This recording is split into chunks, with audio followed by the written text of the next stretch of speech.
Hello, everybody.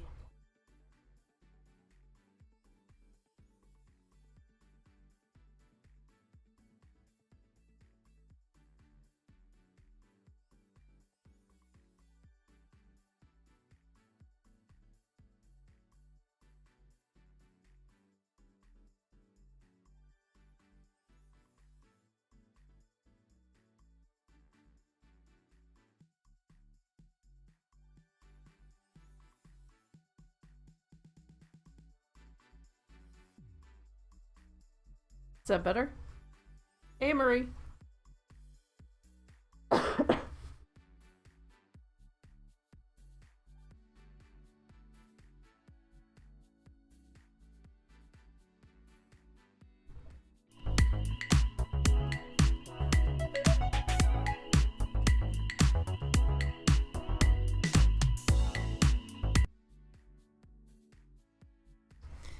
Hey, everybody.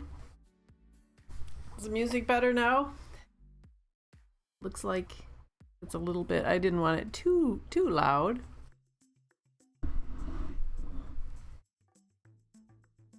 It looks like it's warming up out there. It's getting nice.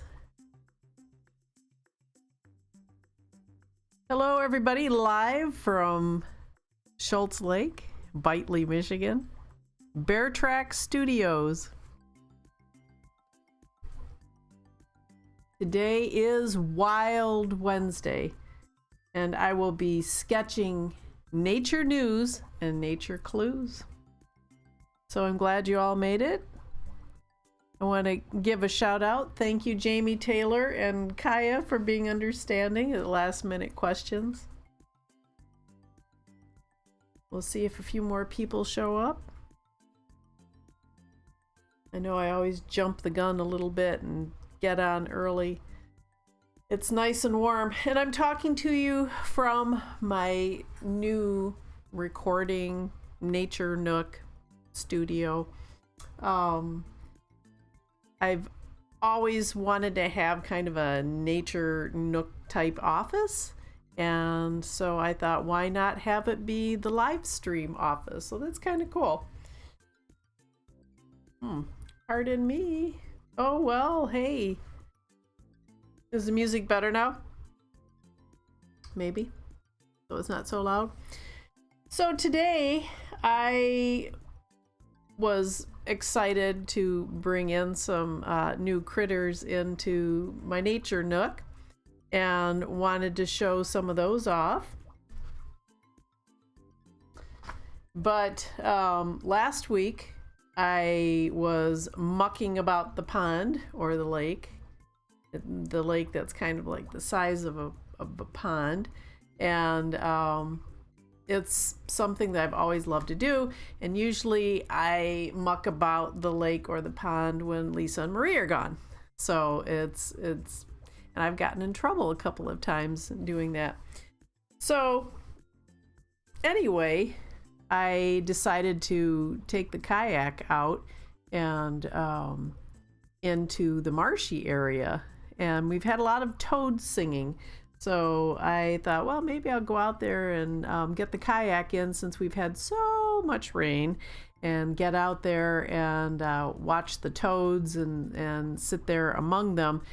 And after I got my kayak in and kayaked over the boardwalk, which is underwater about 5 inches or so, I thought, well, I don't know if they're going to be home soon, so I should probably make sure I can get out okay.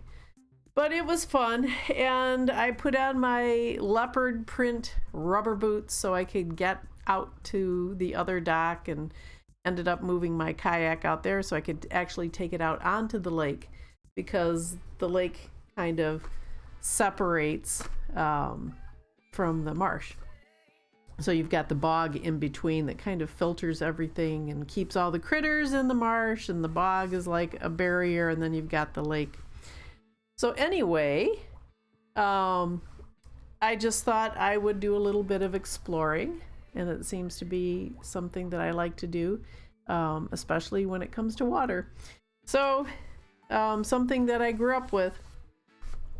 So anyway, Last week, for those of you showing up a little bit late, I know it's gorgeous out, but last week I was mucking about the pond and had a microfauna in the studio with me and all the little creatures that were underneath the microscope, and had my microscope mishap, and it's always exciting. And oh wait, hi Eli, nice to hear you.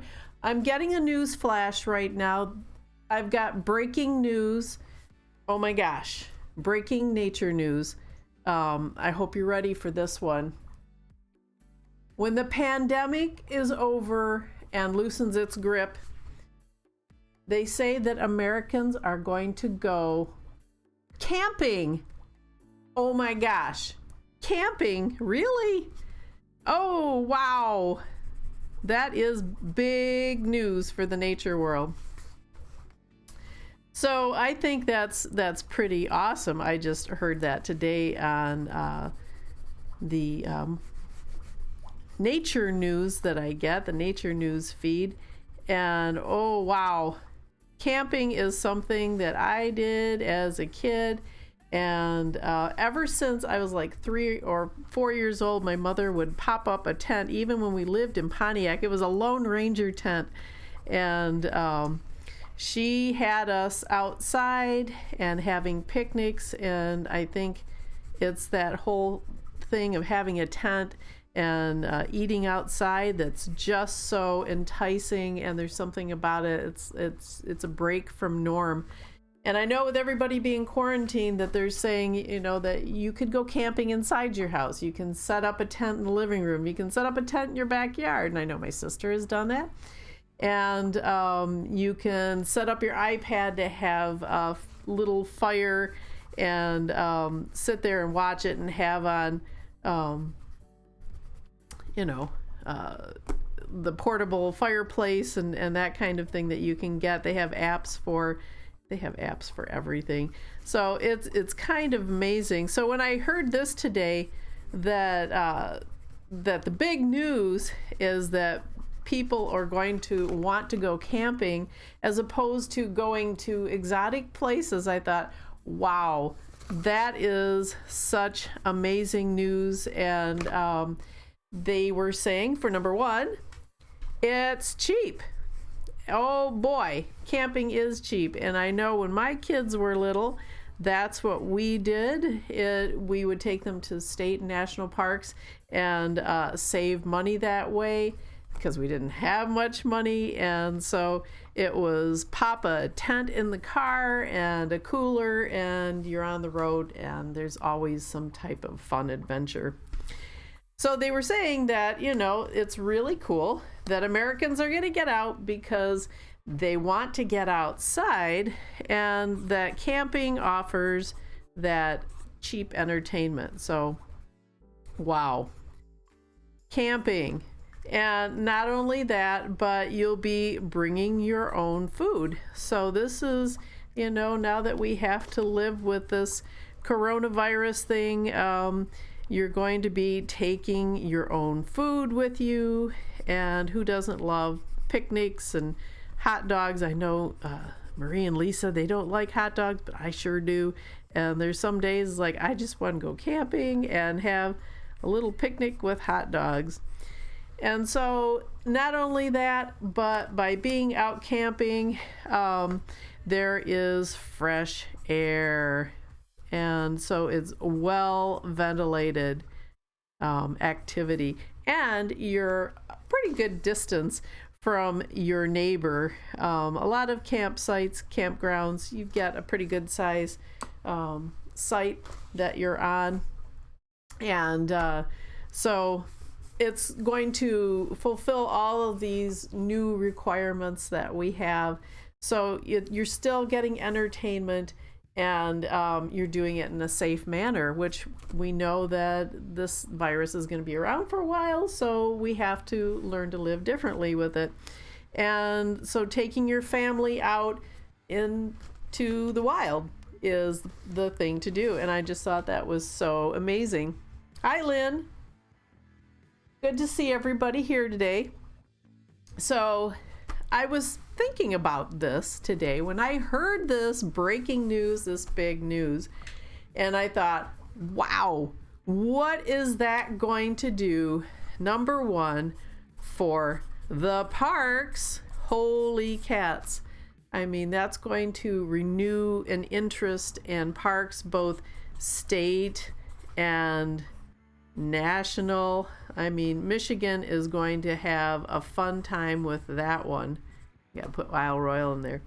And, with the parks, there's so many things with the parks that, this kind of news is amazing, because that means you have, friends, naturalists and park rangers. So, what does that mean for hiring of staff? So you're going to have people in the parks.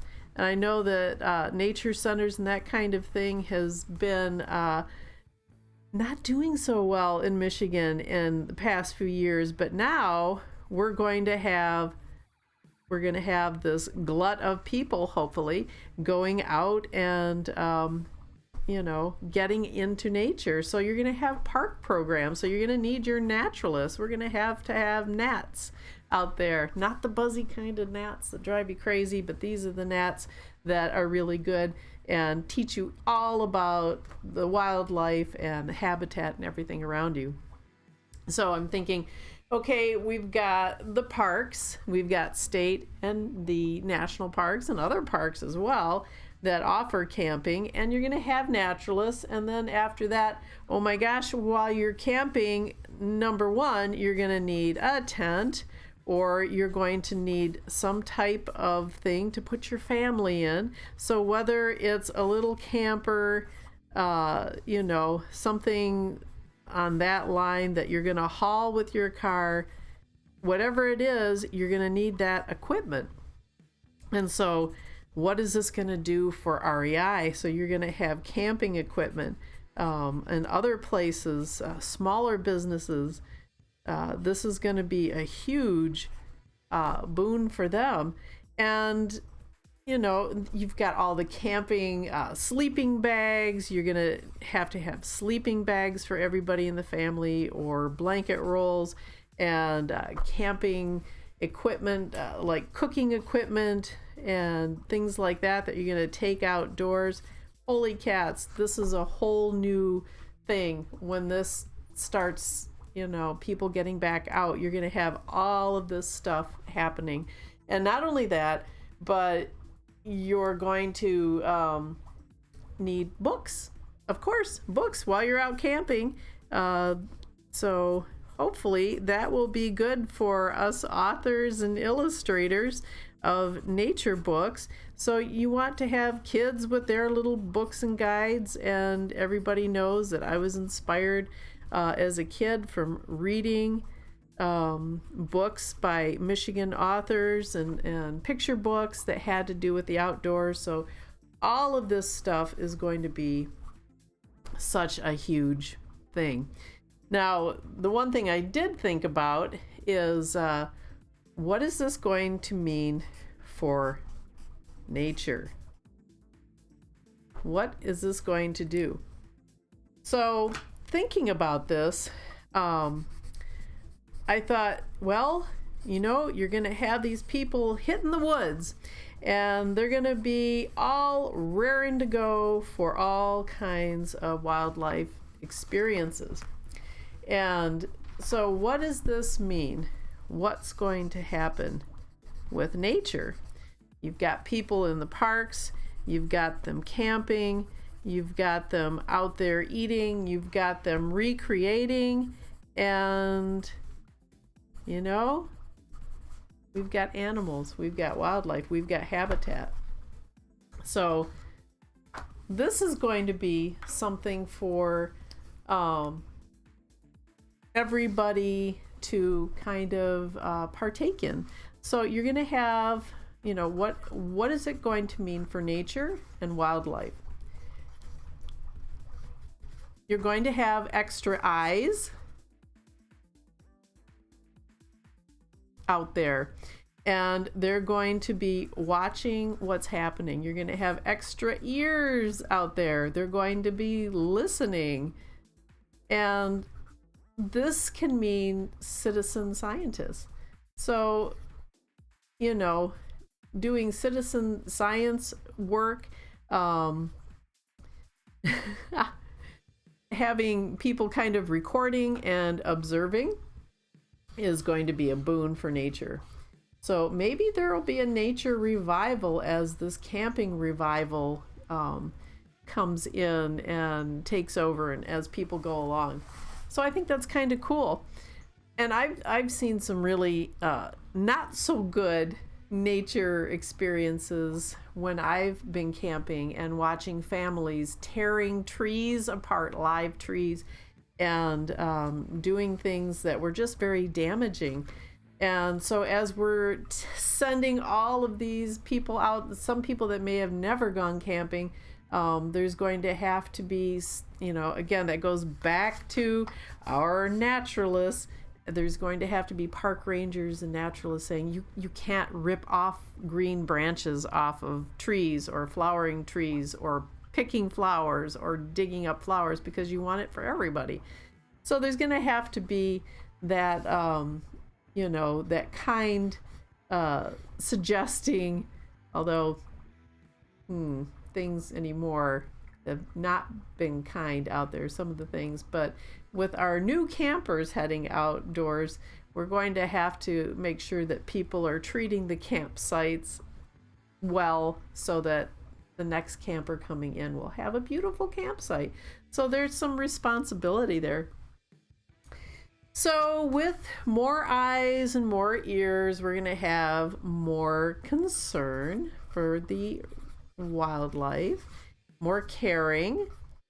So if you've got more people out there and you've got them concerned and caring, that equals preservation and more preserving of places and habitat. So this could be a huge thing for nature and wildlife, and that's where we want to take things, is kind of repair what's going on out there. So I think that's kind of cool that with this whole new revival, that whole new generation and generations that have been around that maybe haven't gone camping, but then again, hopefully people aren't sick of being around their families, but getting out there is always a new experience. Being out and listening to crickets at night, watching northern lights if you're lucky, listening to coyotes howling. And oh my goodness, this is a book that I had gotten a long time ago, and pretty awesome with the old illustrations, the old maps. I opened it right to Marquette. Isn't that fun? There's something about it. It's that nostalgia, looking at the pictures of people getting out and going north and heading up to cabins and setting up tents, and the land of the pictured rocks. This is a great book. I was so excited to find this. And with the old illustrations of the animals and people and their car and their modes of camping and transportation. And there's Isle Royal. Maybe I'll get back there, I'm hoping. So as you drive through the UP now, the Upper Peninsula, you see just remains of the old hotels and the pasty stores where you could buy your pasties, and it's kind of sad. So maybe that will all be revived. Maybe new businesses will pop up. I'd like to think that would be great. So part of that nostalgic experience is getting out and exploring wildlife. Is just so intriguing, and people are doing things with their kids now. They're teaching kids at home, they're schooling kids, helping with their work. Teachers are teaching, but the parents are assisting. And so this all brings science in and art and literacy because you're going to be reading and observing and writing notes, which brings me to my guest that I have with me in my studio today. And this is a nostalgic thing that I did as a kid, was mucking about the pond. And I'm sorry if my sister is watching, because she does not like frogs. But, you know, what can I say? It's something I did as a kid, and that was mucking about the pond. I grew up in Pines and Ponds of Clarkston in Michigan, and heading out with a net and looking for frogs, looking for fish, anything that I could catch and study. And we talked about the microscope last week and how much fun that was. Oh, there goes my light. Put that back on. So, because the tadpoles like that. So, getting out into the pond, wearing my boots. This is what I did the other day. And as I was wading across the boardwalk in my boots and catching tadpoles. So this could be a whole new thing for kids to do that we used to do, is get outside and look for things in nature that you can study up close. And so as I was going through the water, I saw wiggle of movement, and lo and behold, they were tadpoles. And I thought, well, it's got to be bullfrog tadpoles. And so immediately they went under leaf litter. Well, taking my trusty net, I scooped up a net full of leaves and plopped it into my science bin. It's a white basin, and I had water from the lake in there, which is kind of like a pond. It's not a very big lake, but I had my basin and had water in there and from the lake, so they're getting it from their source, and scooped up some of the leaves that had algae on it, and they ended up in my little bucket, and I brought them back and have them in an aquarium, and it's a 5-gallon.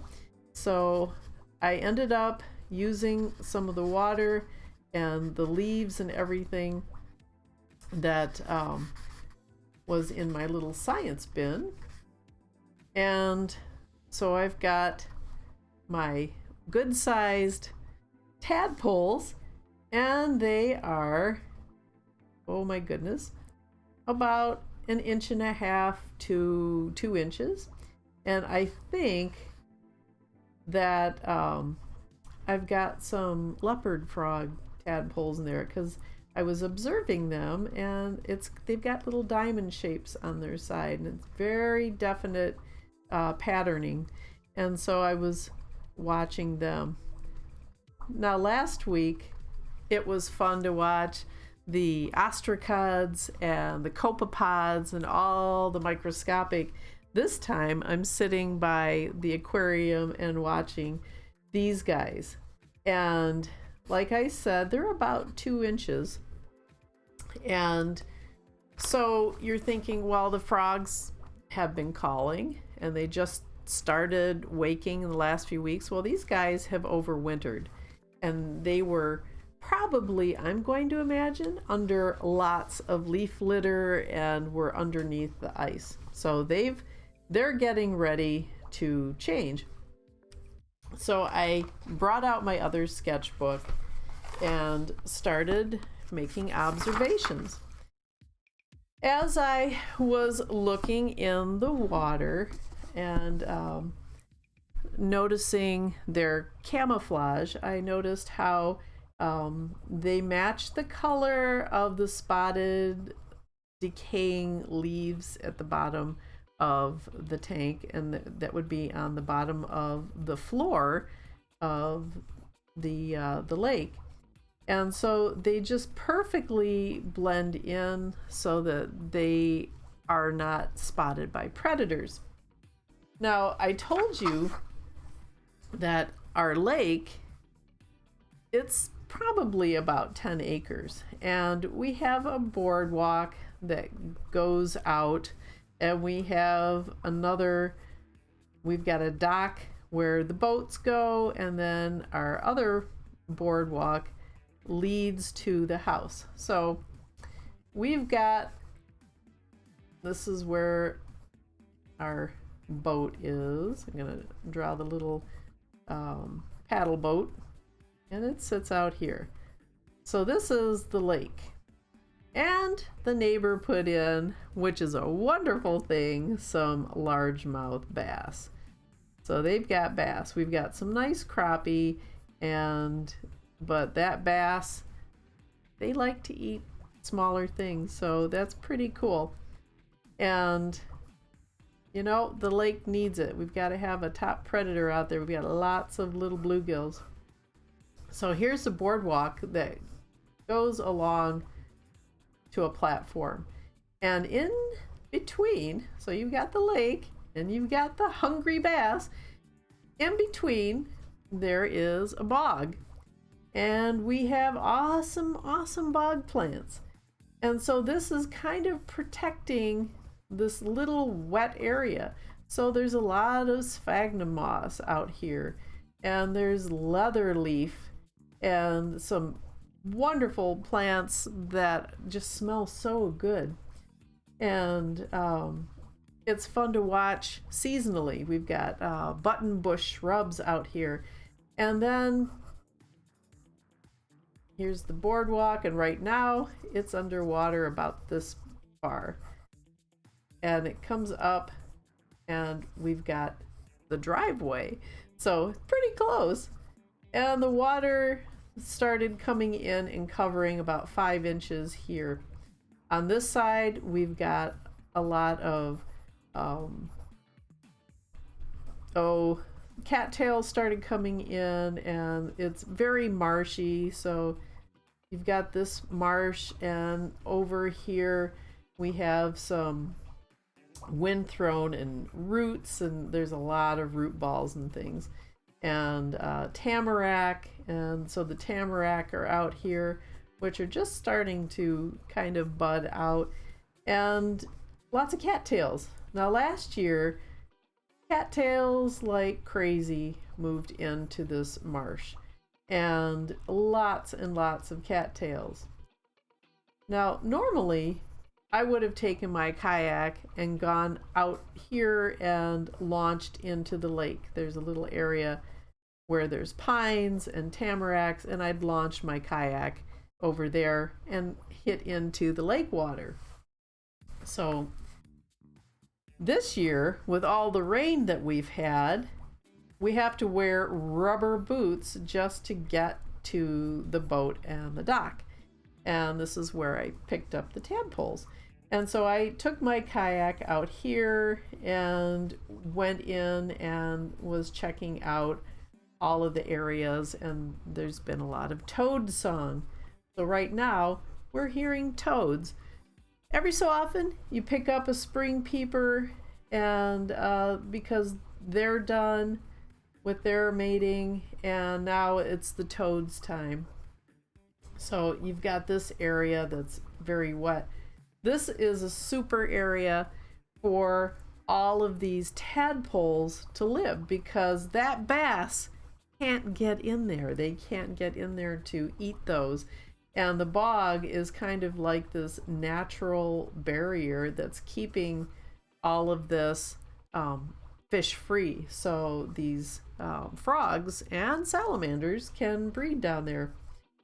And the one thing I noticed was when we moved in 2017, I heard lots of wood frogs, and they are a cool little frog that has a black mask, and they are the frog that can freeze solid. So they're kind of coppery looking, and these little guys, very pretty frogs, do live in the woods, and they have a very distinct sound.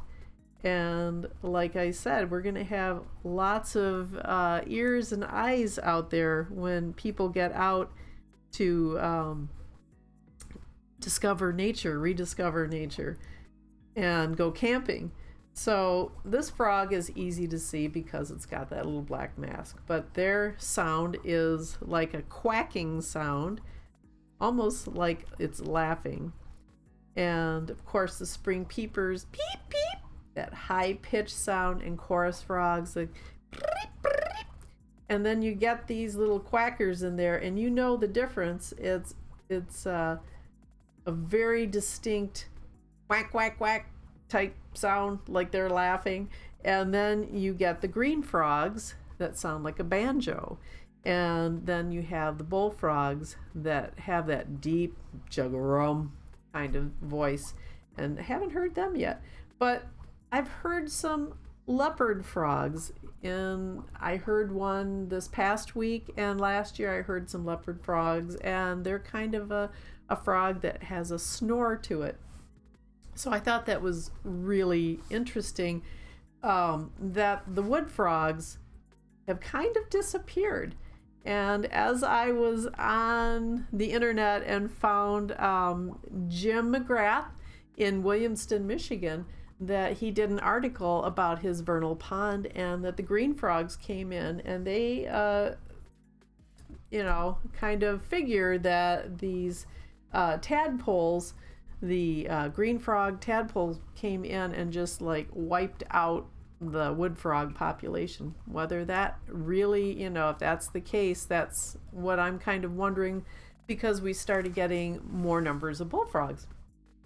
So this is interesting. It's fun to kind of take note, and that's why I'm keeping these frogs and want to see them develop. And it's going to take about, hi Terry, hi Tara and Terry, and Bob, nice to see you. And thank you. This is so much fun to do. This is something I did as a kid, was drawing the nature that I dragged into the house. And so it's a good way to learn, getting kids out and giving them pencils and paper and drawing what they see. And this is all going to be part of our nostalgic return to nature, return to camping, getting people outdoors all over the place. So this whole idea, 2020, I have not heard, I don't think I've heard any wood frogs this year. Zero. I don't think I've heard any at all. I've heard the peepers, I've heard the snoring of the leopard frog, but that wood frog, I don't know. I think they've been wiped out. And they usually have their egg masses all in one area, from what I was reading, and which is cool. Studying these guys, I've been collecting articles and books on frogs and amphibians. So, interesting things. And as I am observing the aquarium that I set up, I thought, this is going to be fun. Another creature in the nature center that I live in now. I've got the axolotl, and I've got my snake, my corn snake, and I've got the rabbit and the hamster and goldfish, and now I have these guys. So I wanted to see, and already I've noticed little differences and the mouth parts, and this is what I think is really the leopard. And I'm pretty sure I've got bullfrog in there, and they seem to be more secretive. They're hiding much more. They're larger, and I've got this larger on my sketchbook. And so I think the leopards are about 1.5 inches long, and they're active. They don't mind me sitting here. And the bullfrog tadpoles, they hide. So, excuse me. As I scooped up that leaf litter and put it in the bucket, and this is, you never know what you're going to get. And I've been waiting for the caddisfly larva because I saw it the first year I was here, and they look like they carry a little log cabin on their back, and I just love them. But darn it, no caddisfly this time. But I did get a little snail, and I think it is the ram's horn snail, it looked like. And it was about 1/4 of an inch. And when you're drawing these things and they're tiny, you draw them larger. If it's a large animal, you draw them smaller. And that way you fit everybody into your sketchbook. I believe it's, I had some water boatmen, and they're kind of a shiny little black beetle, and they have their little paddles and they zip around. So I had some of those that showed up from that scoop of the net. And I made sure I had leaves in there, like I said, because underneath the leaves, there's going to be the slime, this algae, and that's going to be food for the tadpoles. And I'm going to have to change some of the water and get them some fresh rotted leaves, or boil some lettuce, because they will eat that too. And I'm probably going to take some of these tadpoles and maybe the bullfrogs and stick them in my outdoor pond, because I'm looking at the number that I have in here now. And it looks like there's probably 6, 7, and I don't want to have that in too many in there. I know the thing with having an aquarium with tadpoles is you got to have a lot of oxygen. They require a lot of oxygen, and these guys are really active, and I give them some flake fish food. Today I put some in and see how they do with that, and then get some of the, like I said, the leaf algae to feed them. Hello, Rose. Nice to see you. Nice to meet you. I think a family camping trip would be a fine idea. I just saw your post, Jamie. I think that would be fun to go with Kaya and have a big family camping trip. And if you need a spot, you can come here, because there's a lot of space here. So yeah, I think there was some mating water boatmen going on, and then the little snail that was cleaning. And you know, they talk about snail's pace. Oh my gosh, this snail was booking across the aquarium. I mean, really, like within just a few minutes. And so, like moving in 2 inches that quickly, like less than 2 minutes. It was booking across the aquarium. So you get to notice having these things around. You can look at them while you're standing in the water, but to actually watch their behavior and see what they're doing is very interesting. And I haven't looked at or studied frogs in a long time. Right now I've got a frog in my throat. That's what it feels like. And I noticed this little tiny thing on the side of the tadpole. And so I thought, wow, I don't think it's starting to grow legs there, so I don't know what it is. It's just on the one side. Well, it's a spiracle. So the water with the oxygen goes in through their mouth as they gulp and eat. The water goes, or the oxygen goes in through their mouth, and the little spiracle, the water flows out. So the exit current goes out that way. So they get their oxygen, and the CO2 ends up going out that little spiracle. So I learned something new. So I'm just learning as I go. I learned how to take care of the tadpoles and how to feed them, because I hope they're going to be around long enough and I take care of them well enough that I'll be able to see the legs develop. And I have some little floaties for that.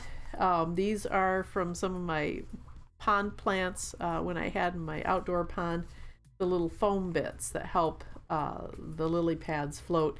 And so the tadpole needs to crawl up on this, and or they will drown, because they have to have something as they're developing to get up out of the water and then to be able to get in. So I hope that these guys are going to be around long enough for me to see their legs develop.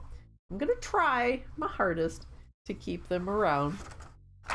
So watching their behavior, it's cool. And what would we do without the internet? I mean, really, there's so much information. And especially when I have looked for whatever books I have on frogs, reptiles, and amphibians. And I wish Karen Annenberg was on here today, because then we could sing the amphibian song and frogs, toads, and salamanders, and how amphibians lead two lives, and I wonder if they're surprised. The song that we used to sing at the Nature Center years ago. So these are some of the books on Michigan frogs in particular, and it has lots of good color pictures in it, but oh man, there's nothing really about tadpoles and who's who. Then there's the go-to golden guides, and you can see how loved and well used these are. Great for young explorers, the great beginner's guide, and not only that, but they have some really good things in here. And they usually have on care of setting up aquariums and a little bit of information. There we've got amphibian eggs, an aquarium, and their aquarium is like a pickle jar. Maybe if you get pickles at Costco in a jar like that, I don't know. But talking about collecting, and I remember having these as a kid on insects and collecting butterflies. What is it? I don't know. It's fun, but you're learning. And will I use these? Probably in future books. So I'm probably going to be using them. I've got 2 stories that I know of, and taking information that I've gleaned and observed and using that in the books. So yeah, probably going to use the information. So trying to find really good books and figure out behavior, and you just have to kind of sit and watch. And I've noticed that when I'm watching them, you're watching their behavior and what they're doing. And then I thought, well, I'm going to have to start asking myself, what are they doing? What is going on? What is that tadpole doing? And I noticed that they were coming up and gulping and like almost leaping. And I thought, wow, I'm glad I have a top on these guys. I'm glad that, and I remember this happening as a child, and could be why my sister's afraid of frogs. It was pretty gross, but we had tadpoles leap out of the fishbowl that we had them in, and there were probably far too many in there. But I noticed that the tadpoles are going up to the surface, and it looked like they were gulping. And I thought, well, maybe they need more oxygen, because I know they require more oxygen. Well, then I was reading today about this, and they're getting ready to live on land. So their whole system, kind of like, butterfly larvae and all of that, their systems change. So they've been using gills and getting oxygen that way through their mouth, and then through the oxygen is absorbed through the gills. And so I thought, well, maybe they're just needing more. Well, they're getting ready to breathe. Wow, that's cool. They're kind of getting primed and ready so that they can live life on land. So I thought that was neat, and I had to ask that question. Why are they doing that? Is it something that I need to give them? Do they have to have more? And then reading. So it's a normal thing. The tadpoles will kind of swim up the strong muscle on that tail and leap up and gulp some oxygen. So very interesting stuff. And yeah, so I've had a lot of fun watching them so far, watching the snail make its way, cleaning the aquarium, and watching the camouflage and how well hidden they are. They like to be underneath the leaves, and so you want to make sure if you get an aquarium that, number one, you use the water from where you got the source of the tadpoles. You don't want to put chlorinated water in. And fortunately here we have really good water, and the water is probably cleansed by all of the bog and everything that we have.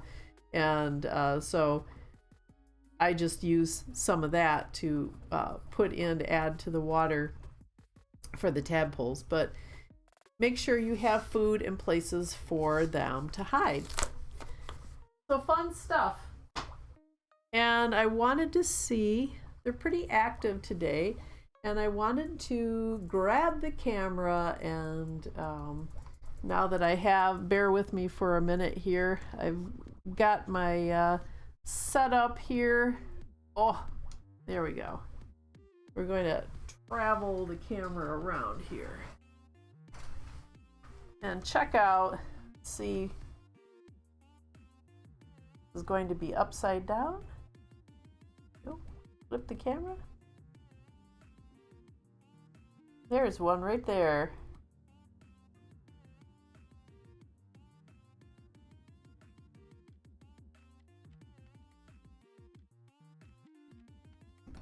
Over here.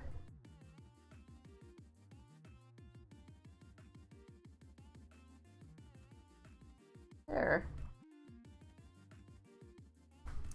That one, I wonder if it might be a green frog. And there's those water boatmen again, doing their little water boatman dance.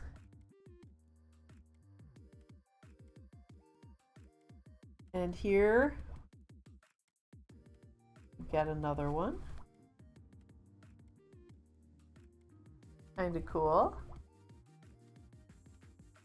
Just kind of perched on the stem. That could be a green frog.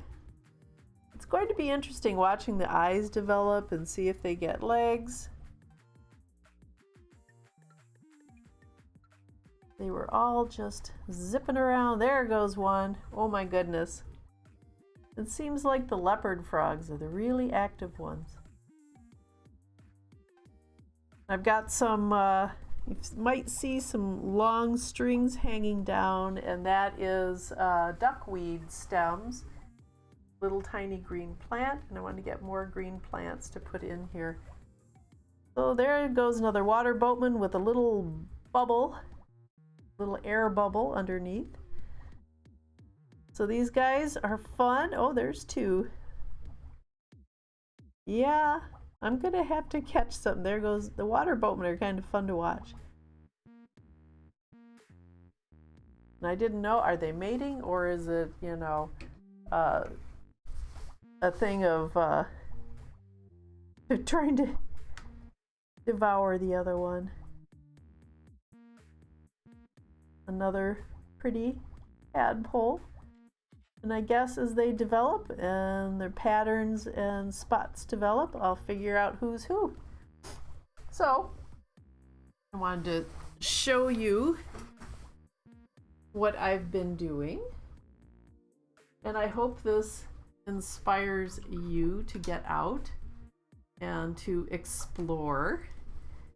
And you're probably thinking, well, if you stop talking, I can get outside. And well, me too. So get out, listen for the frogs in your neighborhood. I know that they have volunteer programs. Marie and I both have been in the Frog and Toad survey, and that's something that uses citizen science, and valuable information goes back to the state about Michigan's herps, are amphibians and reptiles, and so they get a lot of information about who's out there, what frog, what breed, how many, and that whole idea of not hearing wood frogs this year. That's kind of interesting and something I'm going to keep track of. So you can volunteer. I think we got a nifty little patch at the end of it and a certificate. But that's the Frog and Toad survey, and it's probably too late this year because our peepers already were singing, and they need to get people lined up. And this is something that you can do next year. Take kids out with you. You go on a nightly run and you use your ears and you listen for the peepers and the toad trill, the constant trill of the toads. And you kind of go into an area and listen and pull out the different species. And so that's something cool you can do for science and for the health of Michigan's amphibians and reptiles. And because we need frogs and they need our help, especially when there's diseases out there and they're trying to see how rapidly that's spreading and what's happening with habitat. So I hope you get out. Maybe you'll catch yourself some tadpoles and set up an aquarium that has a air and bubbling and sit there and watch them like fish. And so it's going to be a fun endeavor, and it'll be neat to sit down and record the changes. So I thank you for watching as usual. Friday, if the weather's going to be crummy, I'm going to be talking some more about the outdoors as usual. Fridays are going to be sketchbook storytelling, so that'll be fun. And so let me know what you think. Do you like 2 o'clock in the afternoon? I know I get a little bit tired at 2. Do you want it earlier in the morning, say 10, 11? Or is 2 o'clock good? Let me know in your comments what you think about this. And I hope it's been of value to you. I know it's fun for me to put together, and I enjoy sharing what I find with all of you. And I thank you for showing up. Check out my YouTube video, Book Arts with Lori Taylor. I've got the new bug book up on there that we talked about last week. And so that is a lot of fun, taking Beanie Babies and using them for teaching and as books. So thanks so much, everybody, and I hope you get out and have an awesome Wednesday, and I will see you on Friday. Bye-bye.